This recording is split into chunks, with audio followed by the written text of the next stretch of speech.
SpongeBob, everybody's favorite childhood show about friendship and flipping burgers. Thinking back on this, you'd probably only have happy memories. But looking a little further, there are some horrors and scenes that leave you wondering if this show was really meant for kids. So sit tight as I cover the 4 darkest episodes in SpongeBob and explore the existential horror of Bikini Bottom. So, SpongeBob and Patrick are just vibing, coming back from a day at Glove World when SpongeBob and Patrick, in Tyler Durden fashion, get dropped at rock bottom. And let me tell you, this place is not on the tourist brochures. It's basically what Ohio looks like at night. First off, everything is pitch black and covered in weird, slimy, wiggly creatures, which in a kid's show means scary, but in an adult show means illegal search history. And then there's the bus scene.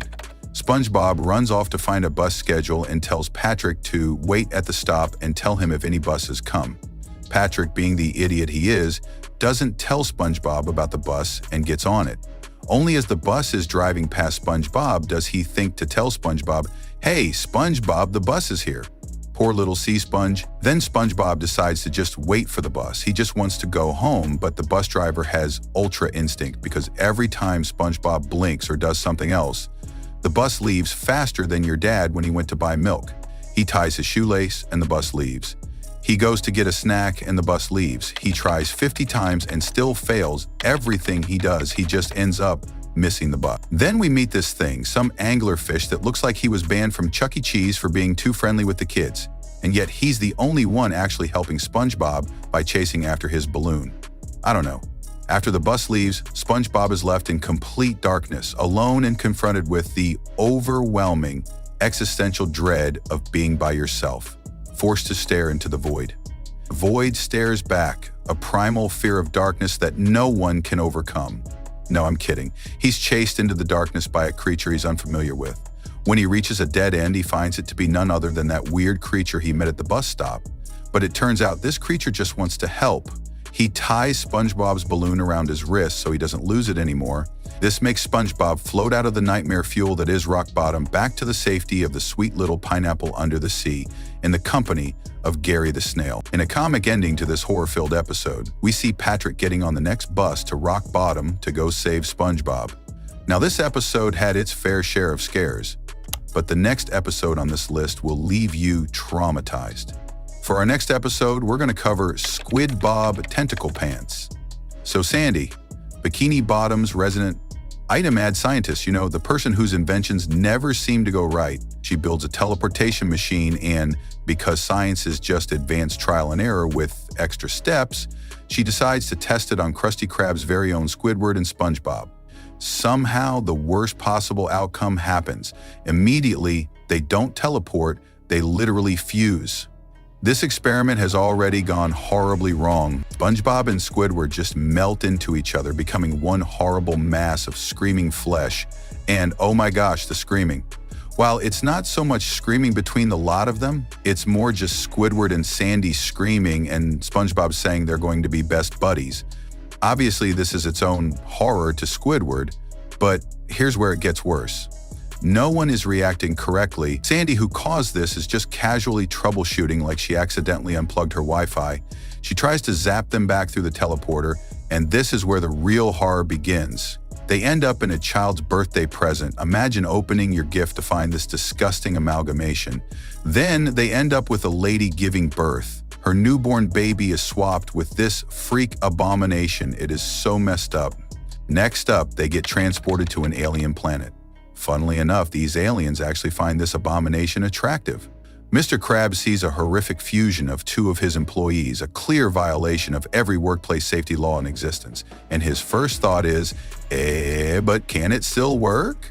You're staring at a creepy monster with tentacles everywhere, hearing 2 voices scream from one body, and this guy's only worried about who's working the lunch shift. This man is so obsessed with money that it is honestly sickening. Kind of reminds me of a certain race of goblin-like creatures. They have to juggle managing the grill and the cash register at the same time, some Siamese twin shenanigans. But the horror doesn't end. Unable to end this fused horror misery, they decide to open a freak show. This is Nickelodeon just openly making fun of different people. The show does really well until, of course, they attempt to separate themselves one last time, in which they end up fusing with everyone in the building. This leads us to the iconic line of Squidward saying, "It all started when I was born." The next episode on our list is Nasty Patty. This episode is probably one of the worst in our lineup, so let's go. So the episode starts off like any normal day at the Krusty Krab until the health inspector shows up. The health inspector is basically a god threat in this universe. If you fail that inspection, your restaurant doesn't just get shut down. It's like the IRS coming after your entire life savings. But Mr. Krabs and SpongeBob, they are ready. They are out here serving only the freshest, most legally sound burgers. Nothing is going to go wrong. Then the news breaks. A fake health inspector is on the loose, someone posing as an imposter going around scamming free food from restaurants. Mr. Krabs hears this and immediately loses his mind. This is the birth of the Nasty Patty. Instead of just asking the guy for credentials like a normal human being, Mr. Krabs and SpongeBob jump straight to attempted murder. They decide to create the most disgusting burger imaginable, and when I say this burger is nasty, I mean it. They take a normal Krabby Patty and just go feral. Volcanic ash from the parking lot. Toxic seahorse radish that's apparently so spicy it's banned in 48 states. At this point, this isn't a prank, this is chemical warfare. This is controlled demolition of this man's internal organs.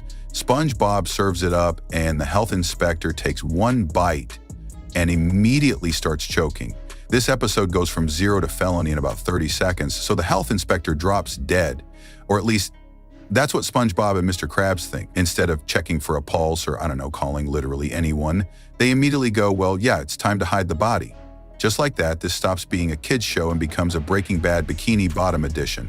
So they drag this maybe dead, maybe not man onto a muddy hill in the middle of a thunderstorm and just start digging. But SpongeBob, bless his little innocent soul, is losing it. He's dry heaving, screaming about icky corpse germs and sanitizing a whole dead body like he's trying to clean his search history. There's a rock in the way. SpongeBob hurls it behind him like a lunatic, and wouldn't you know it, it lands directly on the health inspector's head. Again, just in case he wasn't dead before, he is now, but wait, it gets so much worse. They realize his head is sticking out of the ground. SpongeBob, trying to be thoughtful, leaves it exposed so he can breathe, and Mr. Krabs just casually drops the hardest line of the episode, "They don't need air where he's going." At this point, SpongeBob starts sobbing uncontrollably like this is some mob hit. Meanwhile, Mr. Krabs is yanking him by the collar, telling him to shut up before they both end up in prison, and then the police show up. These two, covered in mud, standing next to a half-buried corpse, have to act normal. The cops shine a flashlight on them like, "What are you up to?" And Mr. Krabs, the master criminal, says, well, you see, officer, we're just burying a body." But instead of getting arrested on the spot, the cops just laugh it off. So SpongeBob and Krabs breathe a sigh of relief until the rain starts washing the dirt away and the health inspector's body starts sliding down the hill. Panic mode activated, Krabs just yeets the body into the trunk and tells SpongeBob to keep it cool, which is hilarious because SpongeBob is trembling so hard he looks like he's being possessed. Then they actually get into the cop car because what better way to flee a crime scene than by hitching a ride with the police? And just when you think this can't escalate any further, SpongeBob sneaks the body into the Krusty Krab by shoving it under his hat. He's waddling through the restaurant, hat visibly convulsing, while the cops are like, "Is that kid okay?" And Mr. Krabs, sweating bullets, just goes, yeah. Meanwhile, SpongeBob is actively fighting against a corpse trying to wake up under his hat. Then, just as Krabs is desperately trying to distract the cops by handing out free money, the radio crackles, "Attention all units, we got a report of 2 guys burying a body over on Shallow Grave Road." SpongeBob, at max stress capacity, just blurts out, "The dark deed you requested is done, sir." And Officer Nancy, completely unfazed, just goes, "I'm getting some ice." But the second she heads towards the freezer, Krabs loses his mind. Ice doesn't exist. It's a myth. So obviously the cops immediately open the freezer expecting a body, but there's nothing there. At that exact moment, Mr. Krabs snaps. He just starts pointing fingers like a man on trial. "It was SpongeBob. He killed him. I had nothing to do with this." And SpongeBob immediately falls under pressure, so now it's just a full-blown breakdown. Krabs is calling SpongeBob a mad dog, and SpongeBob is exposing Krabs for wearing curlers to bed while the cops are just standing there like, are you all good?" Then the freezer door swings open and the health inspector walks out. SpongeBob screams like he just saw a ghost. One of the cops doesn't even hesitate. He just smashes him over the head with a giant metal anchor. Officer Nancy goes, "Nah, let me get one more," and cracks him over the head with a barrel. Finally, the health inspector manages to spit out a single sentence, and I'd like to present you with this. SpongeBob and Mr. Krabs stare at the passing grade like it's the Ark of the Covenant. And that's it. No arrests, no consequences, just 2 minutes of straight-up insanity. Nickelodeon, what were we all cooking with this one? So our next episode is Graveyard Shift. We start with SpongeBob and Squidward closing up the Krusty Krab when some miserable husk of a customer stumbles in at the last second. He is demanding food. Mr. Krabs, being the greedy capitalist he is, decides, you know what? The Krusty Krab is a 24-hour establishment now, because who doesn't want a Krabby Patty at 3:00 a.m.? Squidward, already questioning his life choices, is now trapped in a fluorescent-lit hellscape with SpongeBob for an entire night. And since they have no customers, what do? Tell scary stories, of course. And this is where Squidward accidentally dooms himself. He makes up the hash-slinging slasher, some former fry cook who tragically died because he accidentally slipped on the floor, landed on his spatula, and impaled himself. You know, completely normal workplace-appropriate storytelling. And instead of just quitting on the spot, SpongeBob eats it up like it's a documentary on Netflix. According to Squidward's totally made-up legend, the signs of the hash-slinging slasher's return are 1. Lights flickering off, 2. The phone ringing but no one's there, and 3. He'll finally arrive and he will unalive you. Fun joke, right? Except everything starts happening. The lights start flickering, the phone rings with no one on the line, and then they see a figure outside. At this point, Squidward is fully panicking, SpongeBob is crying for his life, the hash-slinging slasher is crossing the street coming closer. Just when you think Squidward's soul is about to evacuate his body, that's just some guy.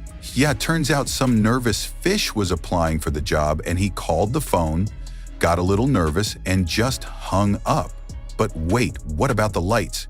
Well, Nosferatu did it. Yeah, actual Nosferatu just chilling in the Krusty Krab for some reason. Instead of calling the police or just walking into the ocean, they laugh it off like they didn't just experience real tangible horror. And then the episode just ends.